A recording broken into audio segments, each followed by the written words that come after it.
hablaremos de los amantes de lo ajeno, ¿verdad? O el robo. Por favor, maestra, oriéntenos. Adelante, mujeres. Y que no nos gusta, que como que el amante de lo ajeno no está bien. Fíjense que México ocupa el primer lugar en robo y agresiones con violencia y está entre los primeros lugares también de sobornos y porcentajes de delitos no denunciados. Esto, digo, definitivamente tenemos que hacer algo para evitar que siga creciendo, porque a veces también lo que nos sucede cuando vivimos una situación de robo es que como que pensar en ¿y con quién, a quién acudimos? ¿Realmente nos van a ayudar o no? Como que lo vemos ya muy complicado y decimos, bueno, pues ya me sucedió, yo estoy sano, no me pasó nada, así que sigamos. Y no debemos conocer a qué tenemos derecho para que esto deje de suceder. Fomentar la cultura de la denuncia siempre, porque a lo mejor hoy nos roban a nosotros y si no hacemos la denuncia, bueno, pues va a haber 10 robos más, entonces en alguna forma se tiene que frenar esto y la única forma de frenarlo es ejerciendo nuestros derechos. Así es. Insisto, ahorita estaba viendo esa cápsula maravillosa de Carlita manejando el microbús, entonces pensé en todas las cosas que suceden en los microbuses, entre otras cosas los robos que se dan, ¿no? Entonces, cada uno tiene su modalidad. Lo primero que les puedo decir es que el robo es el apoderamiento de un bien mueble sin autorización de su dueño. Ahora, cuando hablo de bien mueble, ¿a qué me refiero? Que esto es importante también. Hablo de bienes que se pueden trasladar de un lado a otro sin que se altere su esencia, ya sea por sí o por conducto de una persona. Por ejemplo, una vaca es un bien mueble porque se puede mover de un lado a otro y no le pasa nada, ¿no? Una mesa es un bien mueble porque yo la puedo tomar y me la llevo y no sucede nada. Entonces, todo lo que sean bienes muebles que pertenezcan a alguien y otra persona sin su autorización la tome y se la lleve, eso es un robo.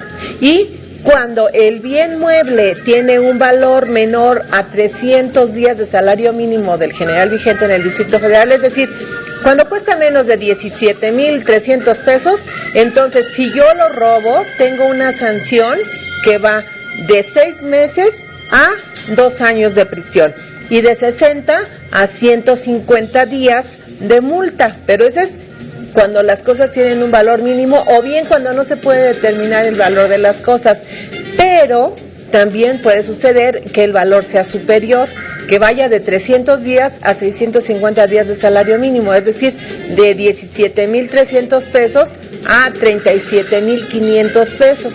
Entonces, ahí la sanción se incrementa de 2 años, de 2 a 4 años de prisión y de 50 a 400 días de salario mínimo de multa.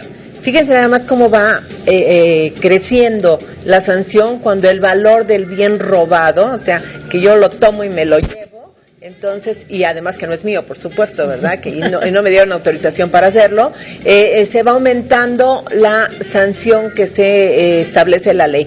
Cuando el valor excede de esos 650 días de salario mínimo, que yo les decía de esas 37,300 pesos, entonces va de 4 a 10 años de prisión y aquí cuidado porque entonces ya no tiene derecho a salir bajo fianza, porque para salir bajo fianza el término medio de la sanción tiene que ser menor de 5 años.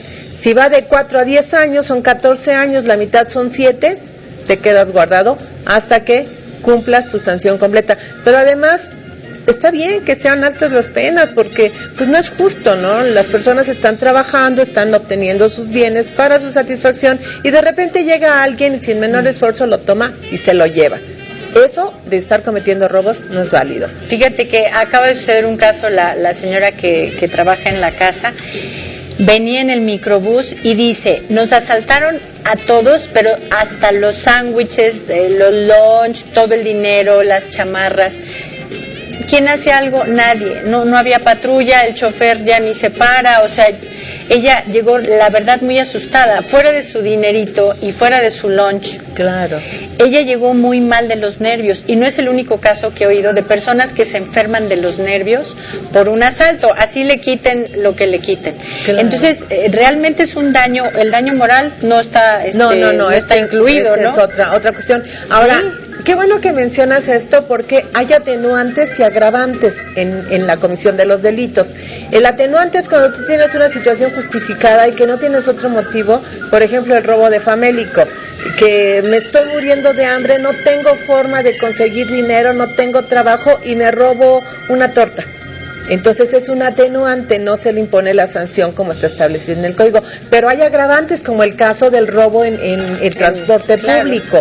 Cuando hay robo en transporte público, independientemente del monto de los bienes, del valor de los bienes que se hayan robado, hay ¿cómo le podríamos decir? Una sobrepena. Esto sería de 2 a 6 años de prisión, más aparte de la pena que le corresponde por el valor de los bienes robados. Pero en este caso, las personas que van en el microbús van a su trabajo, salen tarde, pues ya cuándo van a ir a declarar o cuándo van a ir a levantar una denuncia. Fíjate que yo creo que ahí sí nos hace falta un poco de dinamismo en la forma en cómo se tomen las denuncias, porque efectivamente yo voy con el Ministerio Público y eso implica que a lo mejor me quede todo el día ahí, en lo que me toman mi declaración, en lo que toman la declaración de los testigos, en lo que acredito mis bienes, porque además tengo que acreditar que yo tenía una laptop, ¿no? Por ejemplo, y tengo que acreditar cuánto cuesta.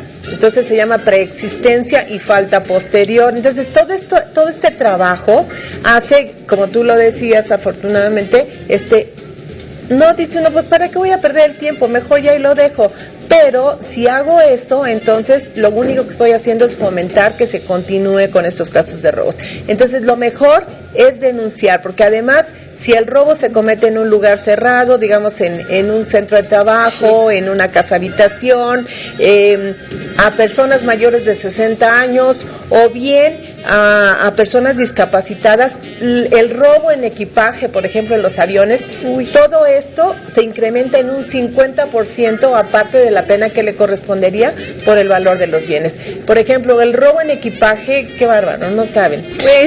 Bueno, a mí me ha pasado. Impresionante. Pero además ahí se sabe quién está manejando las cosas, se sabe que está cerrado, se sabe que está bajo resguardo y se pierden las cosas. Y no tienes manera de comprobarlo, además. A ver, ¿y qué me demuestra y que lo traías en la maleta? No hay manera de comprobarlo. Exacto. Entonces yo creo que ahí sí es una grave falla que hay en los aeropuertos, porque eso no solamente te sientes afectada, sino además inhibe el tránsito de extranjeros a México, porque dicen, no, en México roban. No vayan a México. Digo, qué triste, ¿no? Que suceda esto, pero así pasa. Y ahí habría forma de controlarlo muy bien, pues porque tienen cámaras, porque tienen listas de personal, porque saben quién es que usted está abordando el avión. Y es demasiado constante el robo de maletas, de equipajes, de valores que estás llevando. Y cuando sales del aeropuerto, igual. Están los taxis tolerados, que yo no digo que sean rateros los señores, pero que generalmente se dan en ese tipo de transporte los robos. Fíjate que hay que tener cuidado en todo. Estaba yo leyendo una nota en internet. Hay todavía lugares en donde roban y les cortan la mano. ¿Ah, sí? Y vuelven a robar y les cortan la otra. Yo digo, qué bueno que aquí no pasa eso, porque entonces habríamos muchos mancos. Nadie tendría mano. Imagínate, ¿no? Pero así de severas las sanciones.